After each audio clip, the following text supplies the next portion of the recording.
Welcome back to Switchcast. We are live, but not live. This is a special pre-recorded Christmas edition of Switchcast. And tonight we're going to look back 5 or 6 years in the Switchcars history. So about 6 years ago, my friend Doug Huffnagel, who is, if you recognize the last name, he's the father of our podcast producer, Ethan. He was piloting a show. What was the name of the show? Entrepreneurs in America. Entrepreneurs in America. And he was going around to small businesses, filming them, trying to see how they got their start, what their businesses were. And I was the guinea pig for this pilot episode. It was fun. It was awkward on many levels. I think both of us have gotten a bit more comfortable behind a microphone and in front of a camera since then. And it was fun to look back. He gave me the recording. It never aired, but he gave me the recording a few months ago, and I got to watch it. And it was a good learning experience for me because in business, although I didn't go to business school, I have learned a lot of things from the School of Hard Knocks and from other people and mentors. And it's important to have a plan. If you just fly by the seat of your pants, it may work. You may be able to overcome that with hard work and natural intelligence and things like that. But typically it's good to have a plan, to have a written and detailed plan, but also knowing that that has to be flexible and things don't always go that way. Probably every year or so, I reevaluate what I'm doing, what my plans are, what my goals are. I make a flow chart and say, well, if this, then this, and this is an option here. And if this goes this way or this person comes on board, then we can go this direction in the business. And so it was cool to look back at the 5-year mark and actually listen to the 5-year goals that you had asked me about to see how they matched up. So instead of me having a guest tonight and interviewing them and answering your questions, tonight we're going to answer your questions that you didn't ask, and I'm going to be the guest, the guinea pig, so to speak, and we're going to take a look back at the grainy, somewhat awkward video of you and I talking about business and see where we've come in 5 years. So we're going to cut to the video, and we'll see you back here in a little bit.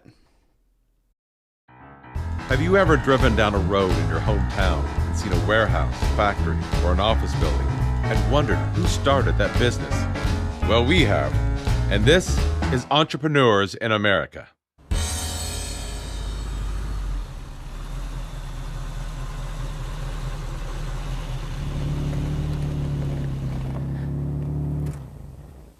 This is a 1987 Ferrari 328. Unfortunately, it's not my car. I'm driving it because we're in Twinsburg to talk to Doug Tabbitt, owner of Switchcars.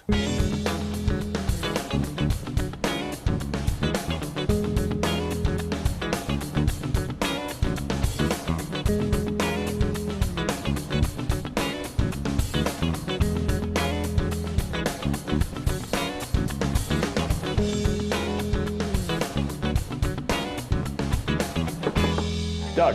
Hey, Doug, what's happening? Good to see you. You too. Thanks so much for letting us come in, disrupt your day. Yeah. I know you're busy. My day is an endless series of disruptions anyway. No, well, so. I'm sure of that, but that's the life of an entrepreneur, right? Yep. Can you tell me a little bit about Switchcars? Give me the elevator pitch of what you do here. In a nutshell, we switch cars. The name kind of speaks for itself, but we buy cars, we sell cars, we trade them, consign them, broker them, find them for people, things like that. So. Any car? No, not just any car. Just the fun cars? Just the fun cars. Okay. Why don't I take you for a tour and you'll get an idea of what we do. That sounds perfect. Thank you.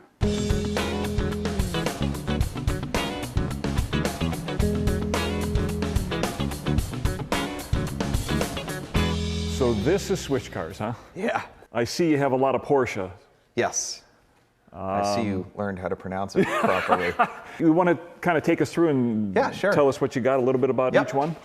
Well, this is a kind of an odd duck for our shop, but it is a 75 Mercedes 450, and it came from Italy, and it has 23,000 original miles from 1975.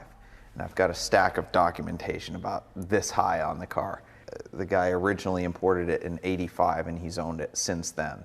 we like buying anything nice. You know, it's out of our normal wheelhouse, but with the documentation and the original condition, I couldn't say no.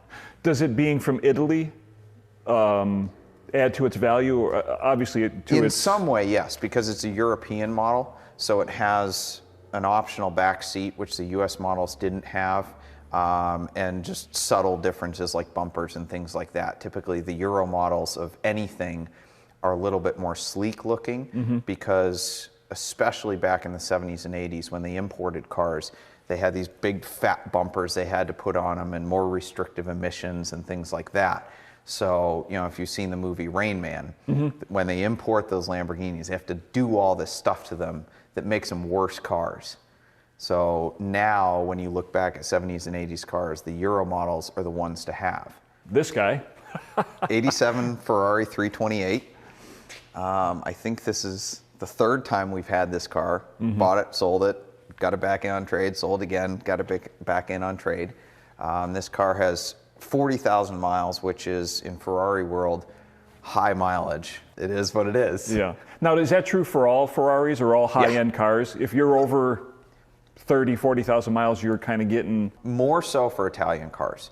Porsches and BMWs and things like that, people actually drive, but people are scared of the maintenance on Ferraris, and you know, it's kind of this thing like, oh, they fall apart past 20,000 miles, which it's ridiculous. It's all perception. The more you drive them, actually, the better cars they are, because you get the issues sorted out, and the motors are really meant to be used, and it's bad for cars to sit. Have you ever dealt with Lamborghini? Is that the same kind of thing, that maintenance-wise? Yep. Very, very high maintenance. Do you finicky. Do you shy away from Ferraris and Lamborghinis because of that, or no? If a client wants one, you... If a client wants one, for the most part, I'll get it for them. I will make my recommendation. I have a very good client. He came to me, he started with this Ferrari at my recommendation, then he went to a 355, and then I actually sold him the R8 that's over there. But he wants a Lamborghini. He goes, I gotta get a Lamborghini out of my system. And I'm like, you know what? Instead, you could just take 10 grand and have a bonfire and get that out of your system. I won't let him buy one. I don't think they're very good cars. I like the older Lamborghinis, but some of the newer ones, and I won't make a lot of friends with this statement, but I don't think they're good cars. I've driven a lot of them, and there's a reason we don't have any here. Yeah. Now I think we're getting to your wheelhouse. Yes, Which Porsche. Which is a Porsche. Yeah, I love Porsches. I really do. I jokingly say that the more I drive Ferraris, the more I like Porsches. Ferraris are an experience for sure. And you have all the soul and the passion and all these Italian swear words that describe Ferraris, but Porsche is just a better built car. It's a car you can drive every day. You can take it to the track. You can take it to the grocery store. They're very reliable. They're well built. They're tight cars, they have good fit and finish, they age well, everything like that Italian cars don't do. And for that matter, British cars don't either. Can you quickly give us a little bit about each one? Sure, yeah, this is a standard 911 Carrera. It's the S package, which is a little more horsepower, and this has the factory aero kit, which oddly enough is a very rare option. It has a different front bumper and a different rear spoiler, but they're extremely rare and quite valuable compared to the normal car.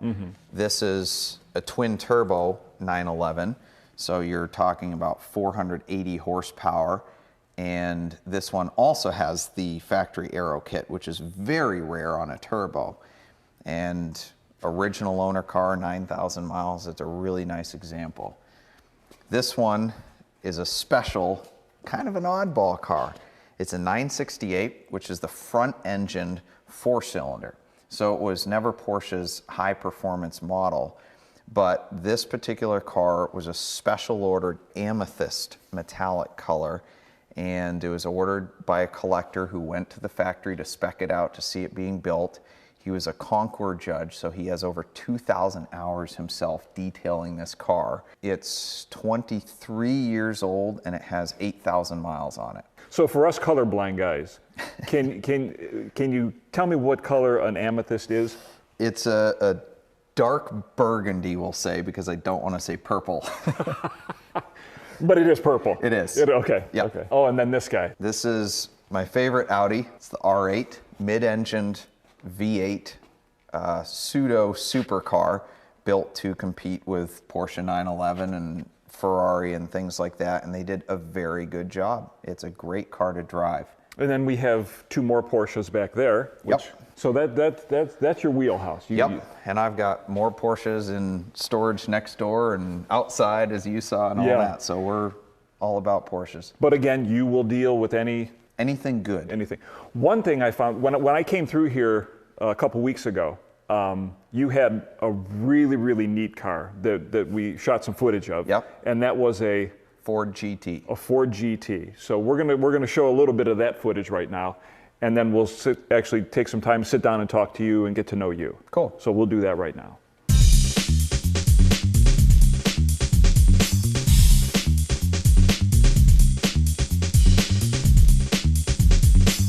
This is a 2006 Ford GT. It was a tribute to the original Ford GT40 racing car, and it has 2.7 original miles on it. 2.7. 2.7. So it was never test driven at the factory, never driven by the new owner, basically delivered with those miles. Wow. And obviously, this was a pretty pricey car, I imagine. Yes. When it was in the showroom. Yes. As equipped, this one was $166,945. I'm guessing the price has gone up a little bit these days. It's worth about double that right now. Double that. Yep. I don't imagine you're going to be driving it anytime soon. No. No, I don't think so.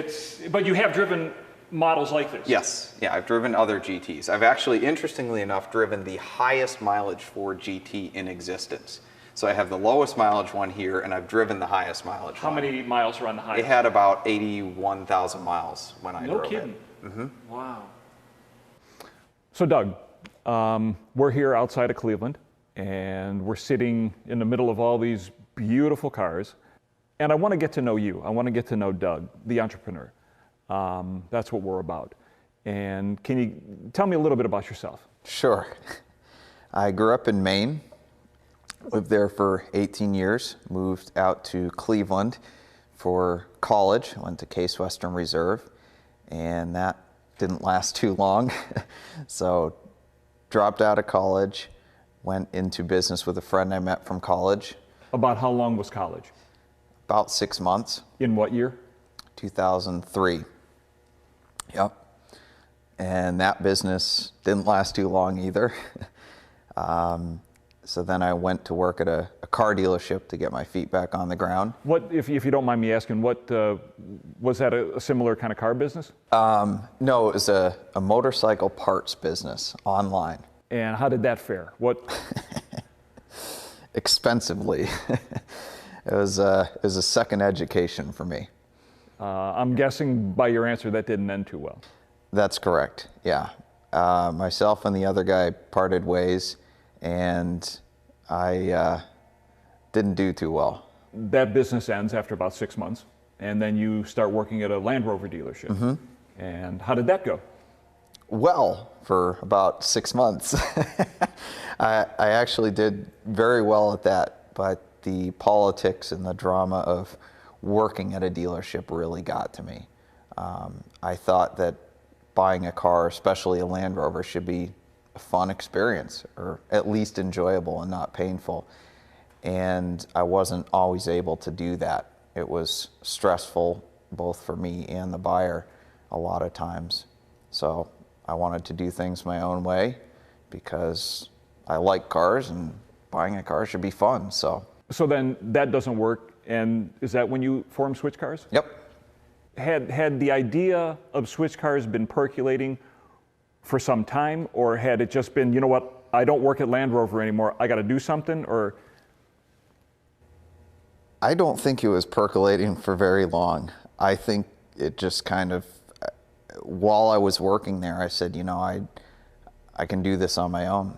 There's got to be a better way. So it was partly necessity of, you know, I need a job, I need to make money, but I want to sell cars on my own, so I have to make this work. And a former Land Rover, your first deal was a Land Rover with Switchcars, wasn't it? Yes. and it was a former Land Rover client. Yep. Who called and said, "Can you get me this?" You said yes. You got it for him. Yep. And I guess you're like, "I could do this. I could do this fairly well." Yeah, kind of. I am an entrepreneur. It's not a title. You know, business person or businessman or CEO is a title. Entrepreneur is a description of somebody's nature, and I have that in my blood. So I didn't want to work for somebody else. I didn't like the drama and the politics that come along with working at a car dealership. And the biggest thing was that I was selling Land Rovers, and I love Land Rovers. They're cool cars. You don't buy a Land Rover because it's a good car or reliable or anything like that. You buy it because it's a Land Rover. And I wanted to make it fun for my customers. I thought the process should be enjoyable, and the procedures and all that go along with working at a dealership take the fun out of it. And I said, there's got to be a better way to do this. You know, purchasing a fun car should be a good experience, because I'm a car guy. And they're fun. Yeah. So you start Switchcars? In debt. I'm assuming the first business left you in debt. Yeah. So you're in debt. I'm 20 years old, in debt. I had $4,000 in my bank account. I spent $1,000 on a website. I spent $1,000 on miscellaneous other things, marketing, stuff like that, a computer, and then left $1,000 in my account to pay for next month's rent. And I said, okay, here it goes. Wow. That's an entrepreneur. Yeah. So do you supplement Switchcars with something else? Or did I at the time? At the time. No. I went for about a month, and I didn't think I was going to make it. So I went back and worked at a Toyota dealership for 3 weeks. I think I sold 12 cars there in 3 weeks and quit after 3 weeks. And I'm just like, it's do or die. I've got to put everything into Switchcars and make it work, or not. I'm assuming then business builds slowly, rapidly. How does business build for Switchcars? The first few months it built pretty quickly, because I was still dealing with a lot of Land Rovers. So the new Range Rover had just come out. I hit on a good marketing scheme, which was advertising to people on the West Coast in high demand markets, and then sourcing new cars from low demand markets in the Midwest. So I was gaining clientele fairly rapidly, brokering new cars, getting a lot of referrals that way. So I had some good momentum right out of the gate. Was it a planned, that was your strategy? It wasn't just something you happened into, but it was Doug's strategy to let's deal with Land Rovers. Just necessity is the mother of invention. Absolutely. I mean, you find what works, and you find a market, and when you hit upon a good market, you roll with it. So 3 weeks, you quit the Toyota dealership. The first car you sell is a Land Rover with Switchcars. Yep. And word of mouth is spreading. Is that? Yep. People are finding out about Switchcars. Yep.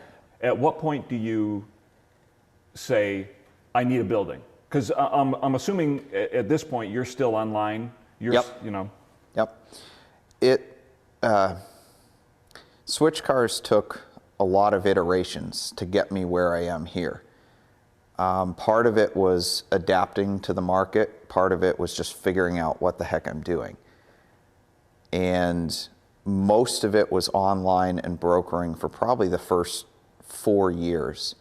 I did buy and sell some cars here and there, but I didn't have the capital to really buy a ton of cars and to get a building, nor did I see a need for it. I was doing just fine, just working out of my home office and finding people the cars they needed.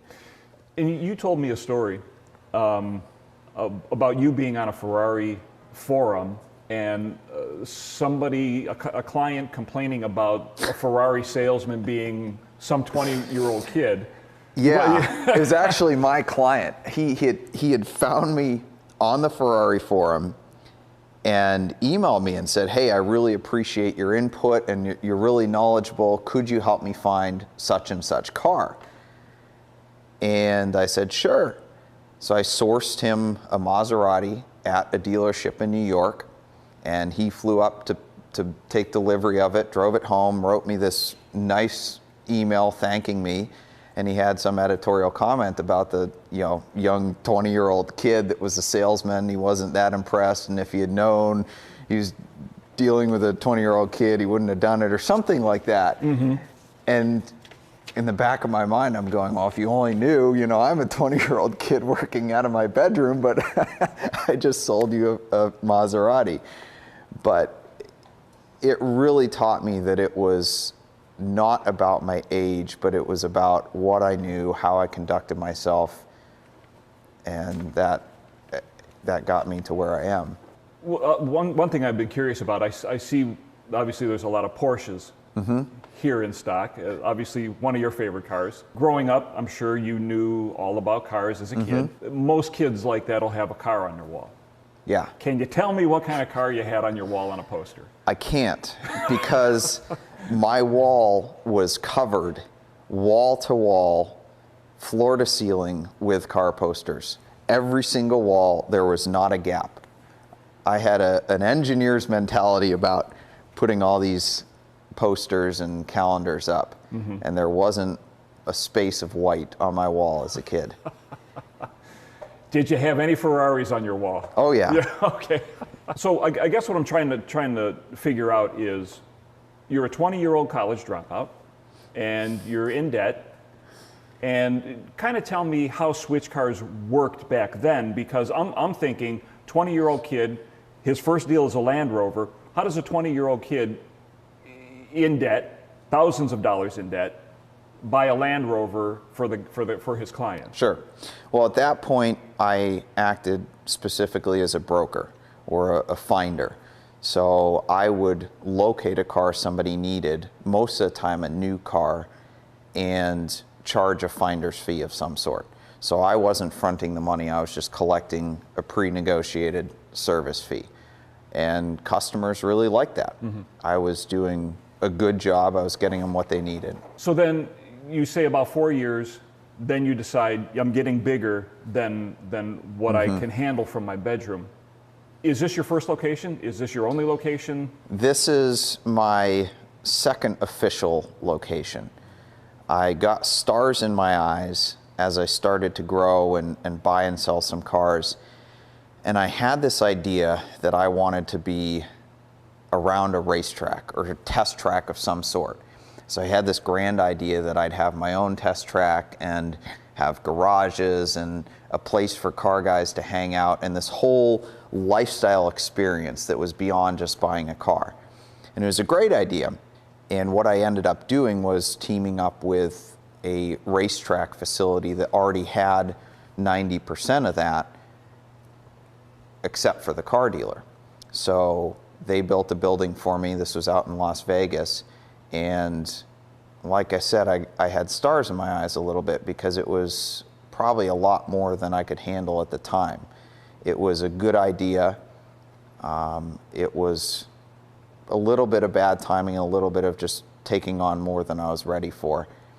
And again, that's the entrepreneurial spirit at work. You got to try. Absolutely. So I was out there for a couple years. It, again, was a good learning experience, and it did end up helping my business grow quite a bit. And I still have a lot of clients from that, but it just didn't work out exactly as planned. So I came back to Ohio. I always had roots here in Ohio, still had a small shop here, and decided to just take what I knew about the business and buying and selling cars, and instead of having some grand plan of a racetrack or this and that or some fancy business model, I wanted to just buy and sell cars, do it well, learn how to really get a handle on the business. And part of what I learned during that time too, which was really important, was there was a time of transition for me about 2010 when I got out of Vegas. And I think before then, I was a workaholic. And my business was truly an idol to me. It was everything. I was willing to sacrifice just about everything for the business. And I wanted to learn how to run a business to the glory of God. and using biblical principles and really just run a business well, but not have it own me. And since then, the business has gotten much more healthy. It's run much more efficiently, and I enjoy it way more than I ever have. Has over the last 10 years, 11 years, has your clientele changed? I'm sure as a 20-year-old kid, you have, you're chasing the deals. You gotta, everybody that calls you, everybody that emails you, you gotta do something for them and find them a car. You have 10 years of Switchcars behind you. I'm sure that you don't need to do that now. How has that changed? How have your clients changed? Right, good question. There was a definite shift on my part fairly early on, because my original model was, we'll find you a deal. So I'm trying to find them the best deal possible. And while I do want customers to get a good deal, I realize that putting price as the first and most important thing was earning me the cheapest clients on the planet. And not only would they nickel and dime the deal, they'd nickel and dime me. And I needed to make money. And part of having a healthy business is not only getting your clients what they want, but also building some good margins in for myself.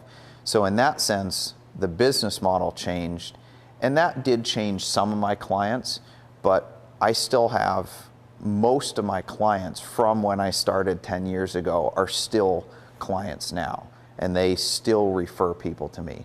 So my good clients are still around. I still give them value. I may have changed slightly how I do things, but I still find cars for them. I still sell cars for them, and they've stuck with me along the way. One thing I found interesting is as we came in here to set up everything, you actually had a client pull up who's not a client. This was just a guy who knew about you. Yep. He pulls up in his Porsche and he says, "Do you want to buy this?" I mean, I thought that was fascinating.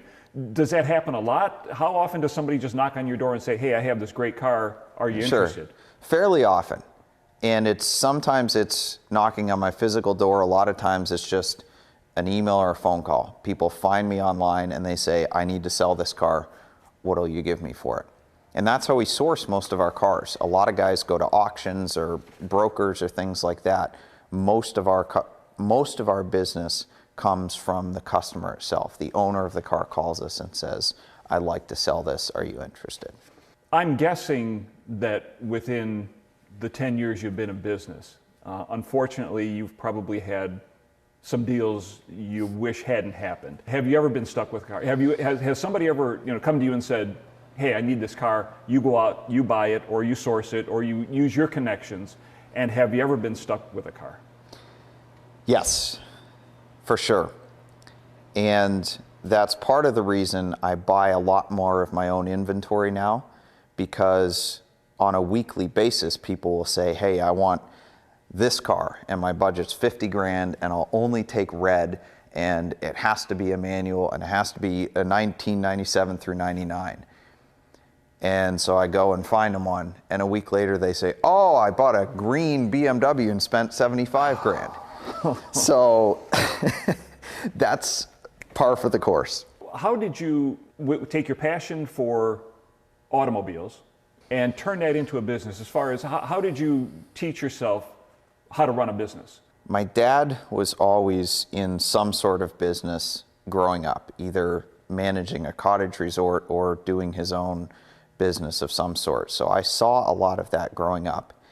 And I had my own businesses growing up as well. From as a kid having a present wrapping business at Christmas time, competing with my sister, driving prices down. Or when I was 13, I wanted to get a job and legally couldn't get hired, so I started a leaf raking business. So there's always that in me. My parents taught me good money management skills, and the rest of it was just learn as you go.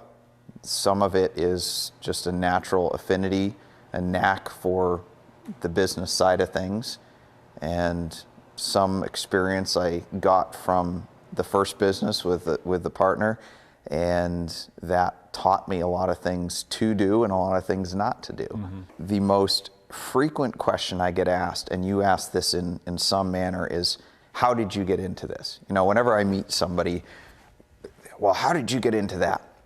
And my smart aleck off the cuff answer is, well, nothing else worked, which is true in a sense. College didn't work, working at a dealership didn't work. You know, that's my standard short answer when I want to brush somebody off.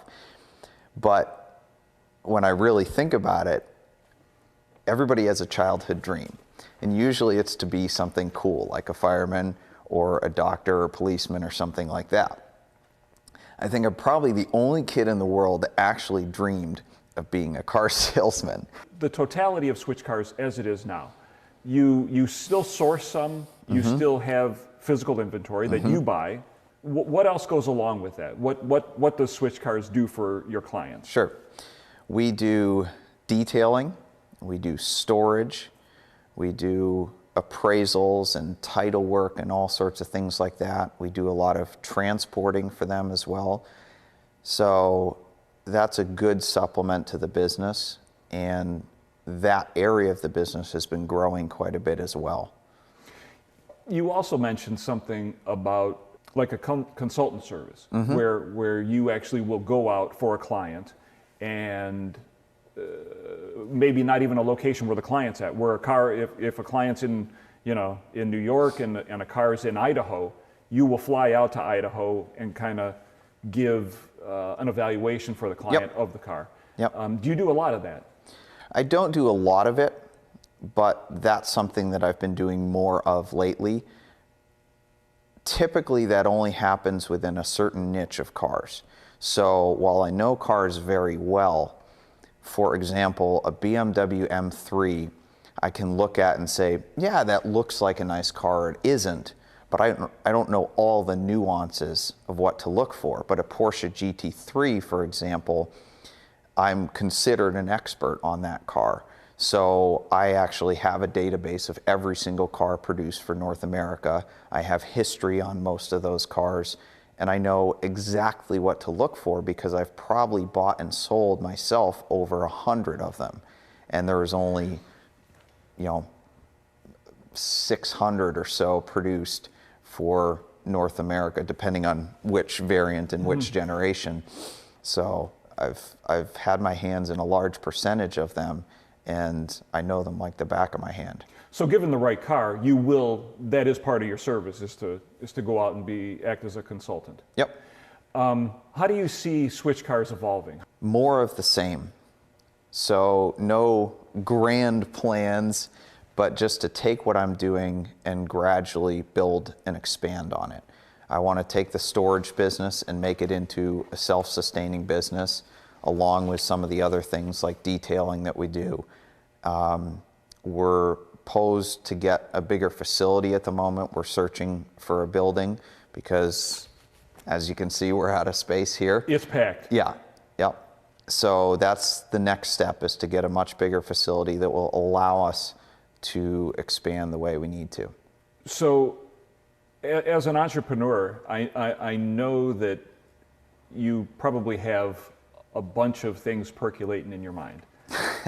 Whether they have to do with Switchcars or not, probably some do, probably some don't.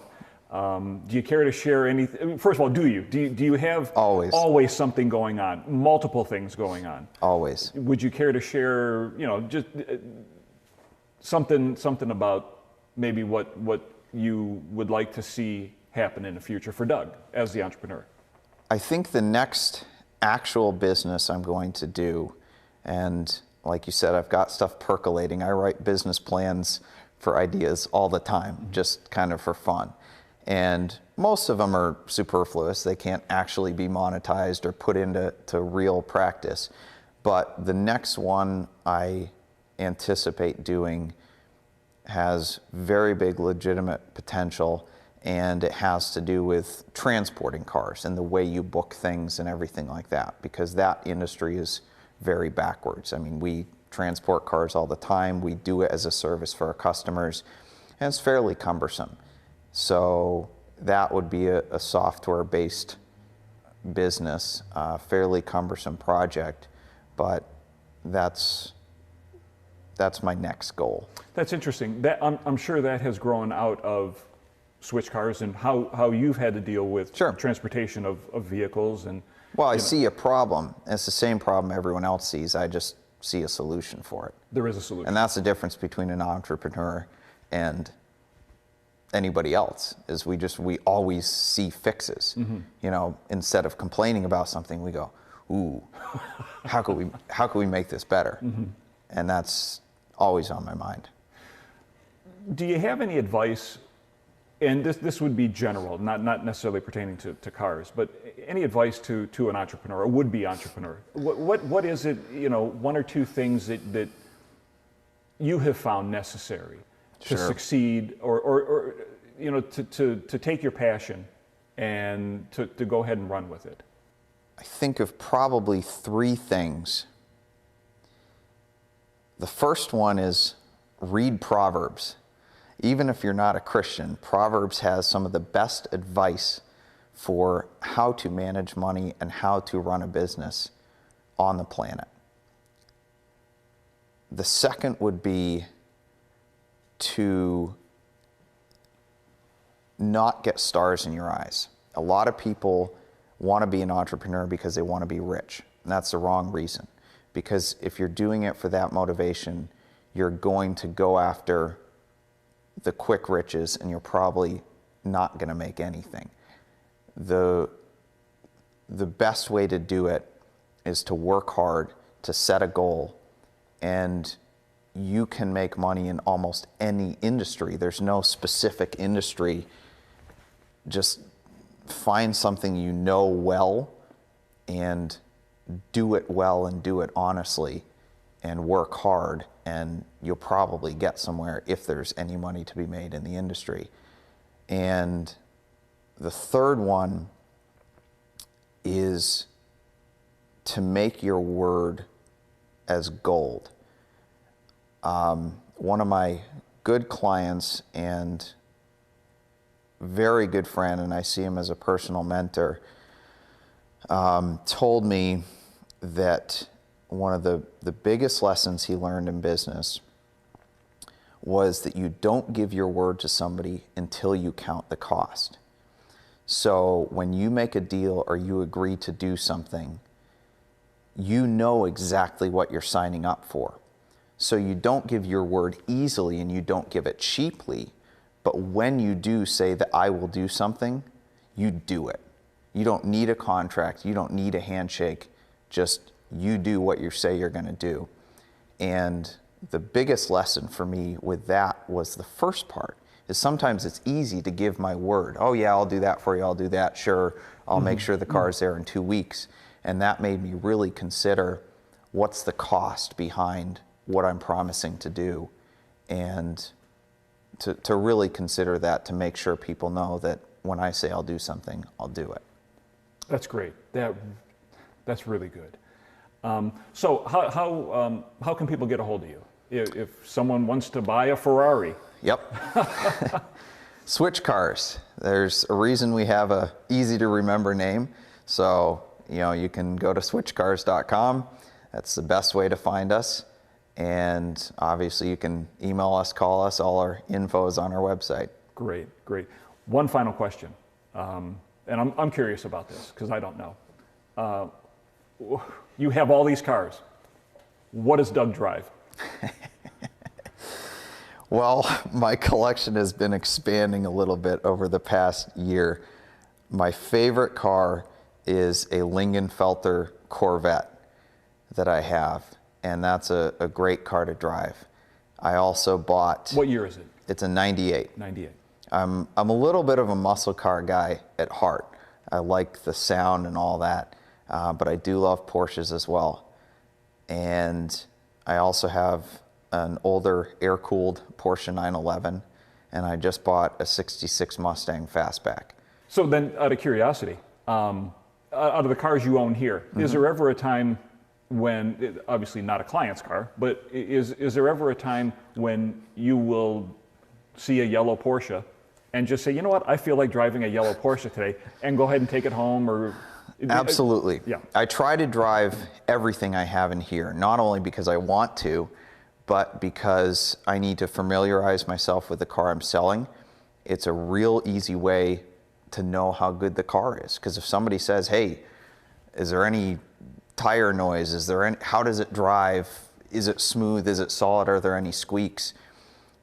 5-minute drive will tell me that, and I know the product I'm selling, so I can tell people how the clutch feels, how it shifts, things like that. And also, if there's any potential issues with the car that might not come up in a mechanical inspection, I'll vet those out by driving the car. So if I hear funny noise, I can then say, okay, we need to get this checked out to make sure the car's right before it leaves. Great. Well, Doug, thanks so much. Sure. I know we've taken up a lot of your time, but this was so much fun. I'm a car salesman. My time isn't worth anything. I know that's not true. So thank you so much. Sure. Thanks, Doug. Take care. All right, Doug, what do you got for me? All right, so thanks for inviting me back. This is really cool to be here with you, sit in the Switchcars studio. It's a little step up from the last video, right? It's a big step up. 6.5 years. Yeah. This is a big step up. And yeah. It's really cool to see. And I think the place I'd like to start is when we, 6.5 years ago, when we did this, it was about not necessarily the business, but you as an entrepreneur. Mm-hmm. And, what makes you tick, what makes all entrepreneurs tick. So I guess the first question is, as an entrepreneur, are you happy with where Switchcars is now? And it's what, 16 years in altogether? Yes, yeah, 16 years in from, I guess the major stages would be 1 year in, I was in my apartment bedroom with a computer. 5 years in, I had opened the destination dealership in Vegas, which didn't end up working out. 10 years in, I finally found a place in Ohio and kind of settled and got my bearings and kind of got the business to a point I wanted to be. And shortly after that, I guess, is when you interviewed me, right about the 10-year mark. And we were renting a small warehouse there. It's good for the budget, but we were bursting at the seams. Jam-packed. Shortly after that, we bought this building. And yeah, I'm happy where it is. It's tough. Comparison is always a killer, right? You don't want to do it with your children. You don't want to do it with yourself. And I look at where a lot of my competitors are, and it's tough not to be jealous in some aspects. The glitzy showrooms they have and the big operations. But I know a lot of them have bank obligations, investor obligations. Some of them may not sleep as well at night, and we're very financially stable. I'm not leveraged. I don't have investors. I don't have partners, and I'm happy with the rate of growth that we've had given how conservative and careful we've been. And I sleep very well at night. And no, that's awesome. Yeah. So in some senses, yes. I guess I always look at where I could be, but I have to look at both sides of things, in terms of not comparing myself to people who are less successful and say, oh, well, I'm better than them, because that's not a good way to do it either. Everybody's at a different point in their journey, but just to look at how I do things and am I happy with how I do things and where I'm at as a result of that. And I think the answer is definitely yes. Yeah, that's awesome. And as I went back and watched the original interview 6.5 years ago, one of the things that stuck out to me was the integrity with which you wanted to move forward with Switchcars. One of the things you said was, one of the most important things was that you make your word gold. You do what you say you're going to do. And I think that gets back to, you want to be able to sleep at night, which is huge. I mean, because there's a whole lot of ways to do business. I'll stop you there too. Like, that's been hard for me to learn. I had a business partner before I got into the car business. I told this story on VinWiki about a business partner who screwed me over in the motorcycle business, but he did more than that. I was very young and impressionable, and I learned how to, not how to lie, but how to exaggerate in order to further a deal or further the business or get what I wanted. And it took a long time to psychologically unwind myself from that. Absolutely. And I found, even along the way, even around the time of the interview, little things where as small as, okay, I'm middling a deal. I have a customer who wants a car. They've given a commitment for the car, or I think they're going to, so I'll give the commitment on their behalf. But, the commitment really isn't there, but I want to hold the deal together. Sure. And I got caught a couple of times in doing that. And, it wasn't a lie. It wasn't necessarily acting without integrity because, I guess it was, but the excuse was that's what happens all the time in the car business. And I was doing it in a less egregious manner than others. But it caught up to me with a couple people, and I had to learn that lesson again and kind of remind myself that I still have traces of that tendency to exaggerate just slightly in order to get a deal done.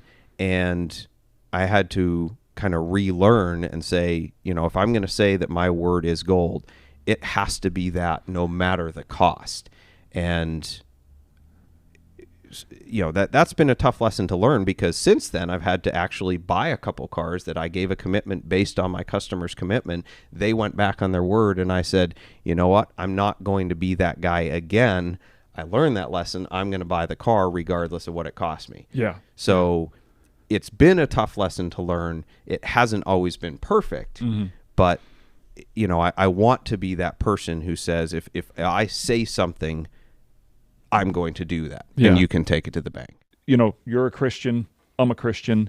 There's an expectation that we will conduct ourselves with integrity and in a forthright manner. It's just something that emanates from us. We're hopefully our word is our bond. As you said, we want to be able to sleep at night and put our head on the pillow and be able to sleep. Yeah. One of the tough things about that, too, is that many people who, I guess, say that they're Christians will put that forward in order to gain respect or trust with somebody falsely. Maybe they have good intentions, but I've found, and other people have echoed this as well, that some of the most difficult people to do business with at all are people that advertise that they're Christians. And I have heard so I've been trying to walk that line of, I want to honor God by how I do business, and I want to, I guess, share God's love, but I also don't want to do it in a way that people think I'm using that in order to gain trust in a commercialized way. Right. Trying to use God's name in order to get myself business or prosperity, like putting in God we trust on our license plate frames, or something like that I think is kind of cheesy. So that's a tough line to walk as well. Yeah. And you had mentioned also, you said that Erin would hold your feet to the fire, if she, found you doing anything less than honorable. So, and it's interesting, and the reason I bring that up is because last time we talked 6.5 years ago, you were not married. Right. So I'm wondering, as a businessman, how does, single Doug 6.5 years ago, he operated Switchcars one way, married Doug, I'm sure, I'm sure married Doug operates business. Well, you tell me. Yeah. Okay. So there's the old saying that I have totally stolen. All of my good sayings I've stolen from other people. All my good jokes I came up with myself. Some may argue whether or not they're good, but we don't even have the drum here. No, we don't. We don't. I say I've been waiting for the opportunity to say that Erin doubles my joys, halves my sorrows, and triples my expenses. But it's really not true. I'm the spender in the in the relationship. But Dave Ramsey, who I respect, is highly successful. He says many amazing things about his wife, and he says that she has made him more successful and wealthier. She's not involved in the business. She's just his better half, to use a cliche, the sounding board, the words of wisdom.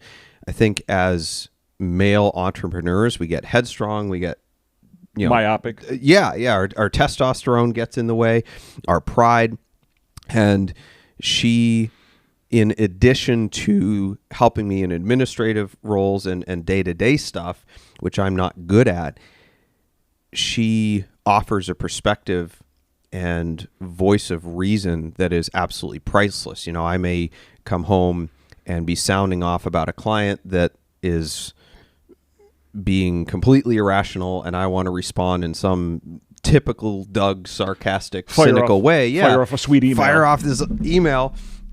She goes, you know what? Just don't respond. Just ignore him. He's dead to you. And other things of maybe where I have the blinders on, where I'm focused on the goal for the business, and she goes, hey, you're railroading your employees, or you're not seeing their value or not making them feel valued. You need to do something to make sure they know that you care about them.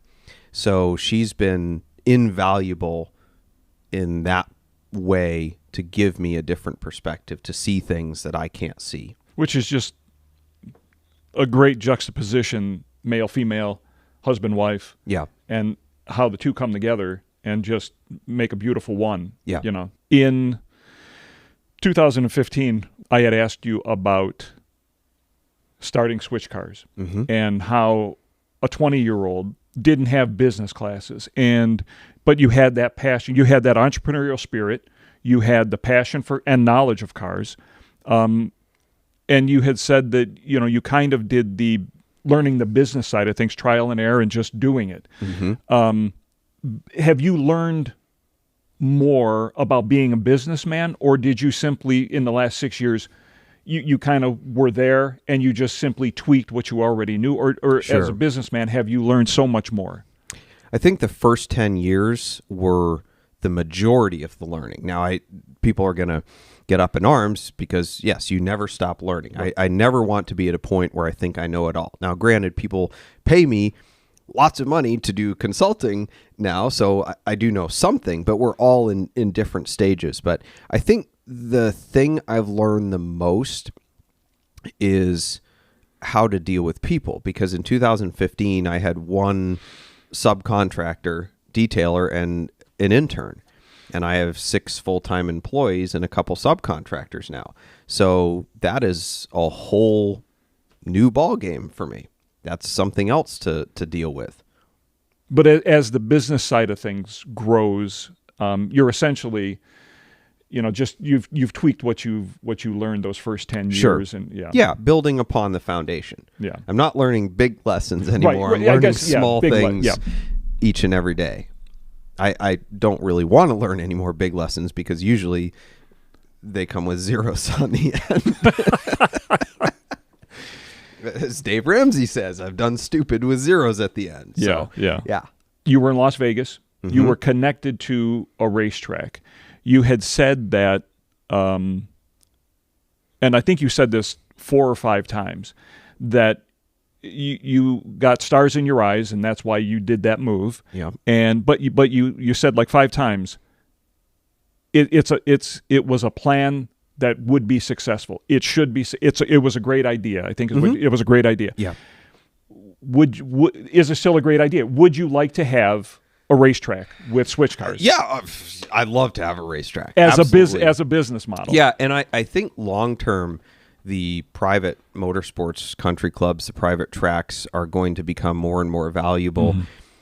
Maybe not in the next 5 years, but in the next 30 or 40 years, as internal combustion cars become evil, taxed out of existence, non-street legal, whatever happens, people are going to migrate to places where they can actually still use what will then become just rolling pieces of art, essentially. Yeah. If we end up going that direction, which I think in the long term we will, unfortunately.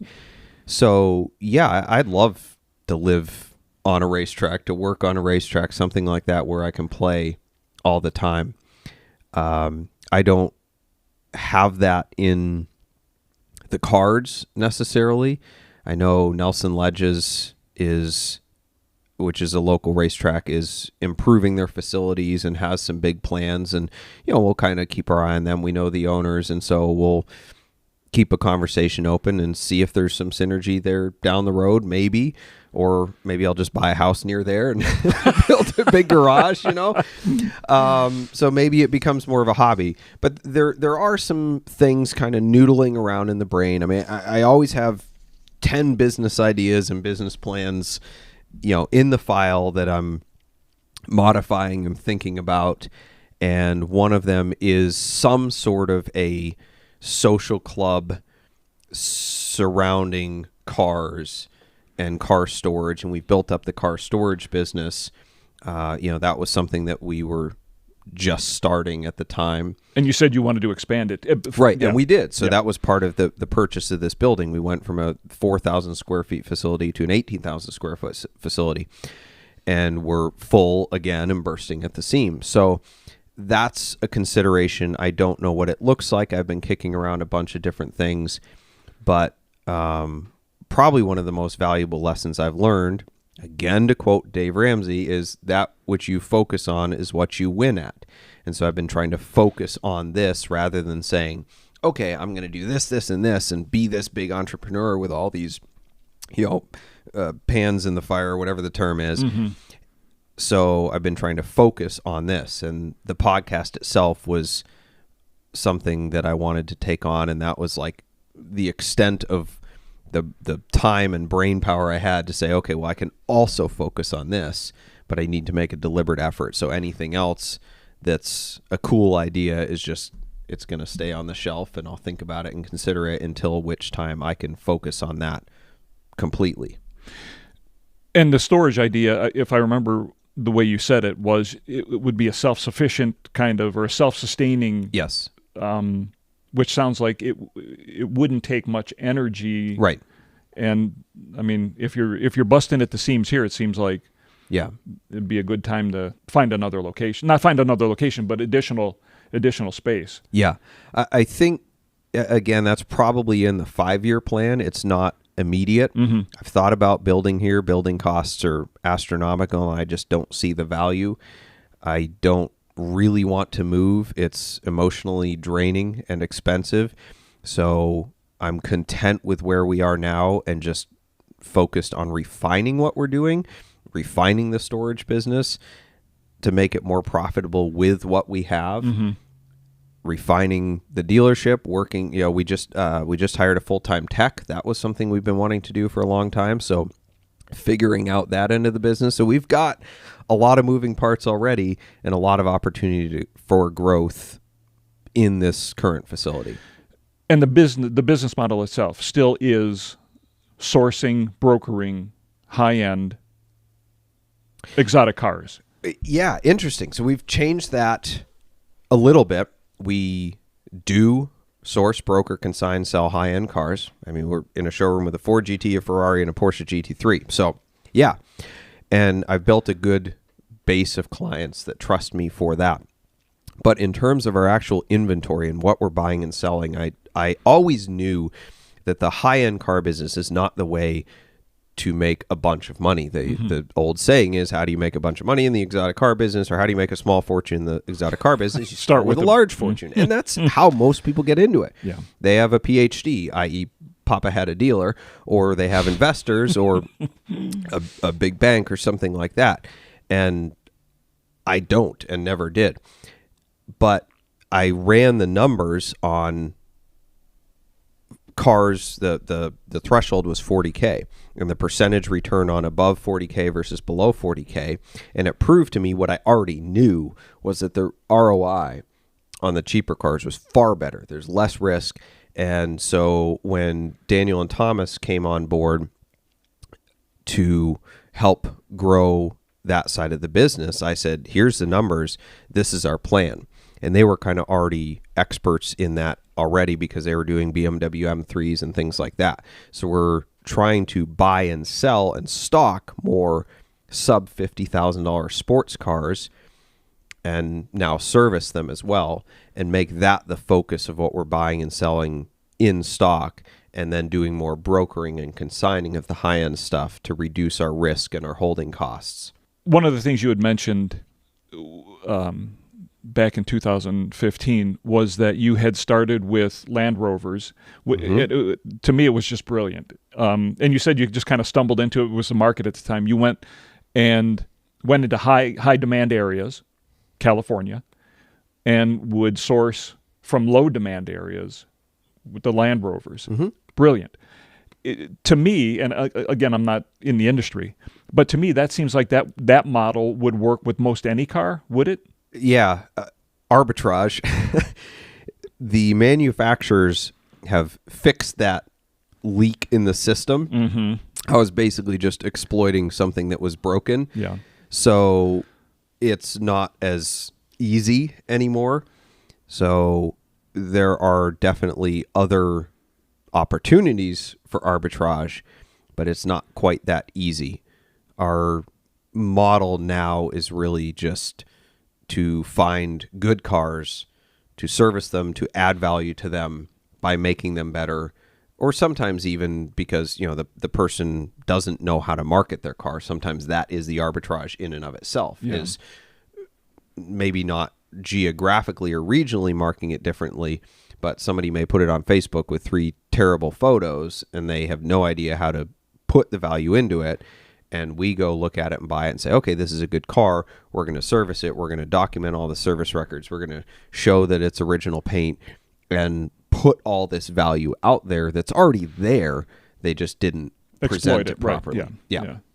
And one of the last things I know you had mentioned back then was when I asked you about, as an entrepreneur, was there's always ideas percolating. And, you know, you always have 5, 10, 15 ideas. One of them was you had noticed in the transportation, because you had dealt with it in transporting cars, that there was a huge problem and a big glitch in the system, and you saw a way to exploit that. Have you been able to do that? Do you foresee? Is that within the next 5 years? Good question. Right after that, I came very close to jumping in with both feet to do that. And I knew in order to do it, I would essentially have to give up the car business and focus on that 100%. And I had talked to some VCs who I knew, and they were super interested in the idea. I was treading carefully, though, because, again, I don't like dealing with adventures. I don't like dealing with investors.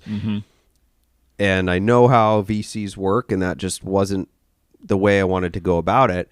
And they essentially wanted me to make up how much profit we were doing already in order to sell the value. You know, they were going to assign a value on the books, and I just said, I'm not willing to do that. Like, this is a good business model. I want to start it, but I'm not going to compromise my integrity to do that. Get back to what we talked about, And it's not a build and flip thing, nor do I want it to be. I want this to be a legacy business. And I did talk to another company who was in the technology side of things about maybe partnering with them, and it just kind of like fizzled out. There wasn't a clear path forward, and given that the car business was successful already, I didn't want to just abandon that to start this other thing. I think if I had nothing to do, I would have done it. But I just said, you know what? I think I have to just give this one up. And it was a good time because I had been working on that business model for 10 years, and it was good to just say, you know what? I'm going to stop dreaming about this, stop talking about it. Like, I either got to crap or get off the pot. And I got off the pot and just said, you know what? It's going to happen eventually. It still hasn't, though. That's the funny thing. Like, there's still no good solution. The transport industry has gotten even worse. That was my next question. So, are the same problems still there? Yeah, it's terrible. And the solution you had is still viable? Yeah, sure. Okay. It's difficult, but still viable. All right. Yeah. And don't tempt me. Don't tempt me. Yeah, no, I know. One of the last questions I think I asked last time, and I'll ask again now. You're surrounded by all these beautiful cars. Back then you were and I'm probably going to pronounce this incorrectly, but a Lingenfelter? Yeah, Lingenfelter Corvette. Gretchen. That's what you were driving then. Yeah, still. Still? Yeah. That's your everyday? Oh yeah, I love that car. You absolutely love Yes, that car. my Corvette is best Corvette. I always tell people, like, you know, the joke is everything's always for sale, and I'm like, no, that one really isn't. If somebody offered me $100,000 for it, the car's worth about 20. Mm-hmm. Somebody offered me $100,000, I would think about it. I would literally have to think about it. You love the car because I go, what else would I buy for $100 that gives me more enjoyment than that?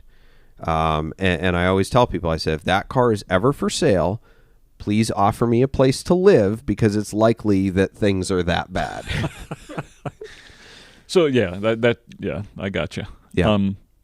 Well, that's all I have, Doug. It was a wonderful chance to revisit this. Well, thanks, Doug. It was good traveling down memory lane and kind of taking stock of where I've come. It was scary to start watching it because I'm like, oh crap, I'm going to talk about my 5-year goals and I might be way off base. And it was really interesting to see how, without kind of revisiting those goals or seeing how I was tracking, to just look back at the 5-year mark and go, oh, okay, like most of that worked. Yeah. So I guess one other additional question would be, where would you like to be 5 years from now? Oh man, retired. In all seriousness, the goal and the direction I'm trying to go now is to have control of my own time so that I can be free to explore entrepreneurial ideas. So part of the transition we're working on now within Switchcars and taking on these new guys is kind of a succession plan, I guess I'd say. You did say you wanted this to be a legacy business, right. Yeah. So that I can be involved but not tied to it. And then I can wake up every morning, instead of saying, I have to be at work at 9 because I got this, and this, I can say, what am I going to do today? And of course, I'm sure, that will then transition into something new that will require my time again. But sure. I'd like to be in control of my time, to own my time and just be free to explore ideas. Yeah. Wonderful. Well, this was great. I love coming here. I love seeing the cars. I love seeing the business grow. Yeah. And just watching actually the podcast. I've watched every episode. It's really cool. I hope this continues on. Thank you for having me. Thank you guys for watching and taking this journey down the history of Switchcars with me. Hopefully it's helpful to you as well in your business and life journeys. And I want to thank Doug Huffnagel for, I guess, being my host tonight. I'm the co-host or the guest. And we want to thank our sponsors, Boxcast, Celebrity Machines, Switchcars, GT Vault, and our producer and sometimes call screener, Ethan Huffnagel. Our bumper music is provided by Emily and Ivory. You can stream their whole album on Spotify or SoundCloud. And this episode will be available on Friday, wherever you listen to audio podcasts. Thank you for listening, and we'll be back next Wednesday with a live show and a new special guest taking your calls and questions so that we can help you on the drive of your life.